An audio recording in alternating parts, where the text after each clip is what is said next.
Buongiorno e benvenuti all'appuntamento con l'informazione di prealpina.it. Oggi lunedì 1 novembre. Mattinata tranquilla quella di oggi, non si registrano incidenti sulle strade né particolari episodi di cronaca. Quella di domani invece sarà una giornata campale per gli automobilisti a causa dei cantieri. Il primo intervento avrà un impatto importante sulla viabilità di Varese. Da domani infatti la via Sant'Imerio sarà chiusa temporaneamente al traffico. Da Palazzo Estense si ricorda che le opere consentiranno di eliminare i semafori di Largo Flaiano, con una rivoluzione viabilistica volta a ridurre traffico e inquinamento nell'ingresso in città dall'autostrada, dicono. Nel dettaglio, la via Sant'Imerio sarà chiusa nel tratto compreso fra via Limido e Largo Flaiano, con accesso consentito ai soli residenti. Per raggiungere l'autostrada sarà necessario quindi deviare a destra su via Limido e proseguire lungo viale Europa. Per chi giunge da via San Michele Arcangelo, invece, sarà possibile girare a sinistra su via San Pedrino e quindi a destra in via Magenta.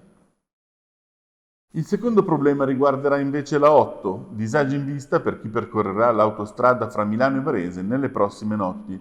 Per consentire i lavori di manutenzione degli impianti dalle 22 di domani alle 5 di mercoledì 3, chi proviene da Varese dovrà uscire obbligatoriamente a Busto Arsizio. Dopo l'uscita obbligatoria allo svincolo, uscire alla prima rotonda, seguendo le indicazioni per Busto Arsizio sul Biateolona, proseguire lungo Viale Malpensa, invertire il senso di marcia alla prima rotonda disponibile e rientrare sempre allo svincolo di Busto Arsizio in direzione Milano. La notte seguente, dalle 22 di mercoledì fino alle 5 di giovedì, sarà invece chiuso lo svincolo di Busto Arsizio in entrata verso Varese. 3 ragazzine di 13 anni sono finite al pronto soccorso dopo aver bevuto dei superalcolici.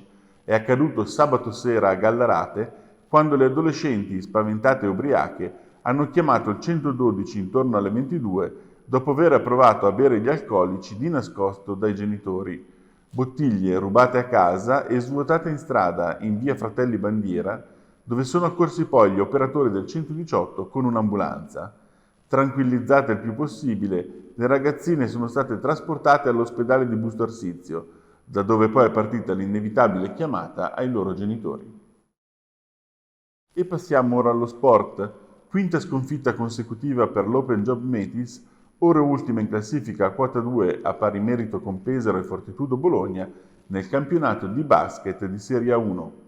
I biancorossi, attesi domenica dalla difficile partita interna con Brindisi, dovranno però continuare a fare i conti anche nei prossimi giorni con le assenze di coach Vertemate e dei giocatori Egbunu e Wilson e porre rimedio alle evidenti lacune in cabina di regia dove non soddisfa il rendimento di Kell.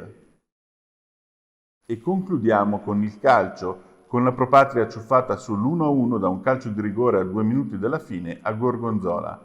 Sentiamo il commento alla partita dell'allenatore Bustocco Luca Prina.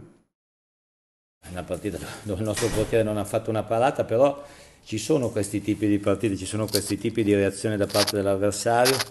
Abbiamo cercato nell'ultima parte della partita di giocare con una squadra un po' più fisica, proprio perché il motivo guida della partita era questa palla lunga e basta. Noi probabilmente nella nostra crescita dobbiamo cercare di riuscire a giocare un po' di più in quei momenti lì, di lavorare un po' sul farseggio, il palleggio, invece siamo andati indietro un po' a loro, però resta rammarico perché comunque alla fine noi abbiamo fatto 3-4 palle e gol, non ha fatto una parata, c'è il rammarico dei 2 punti persi.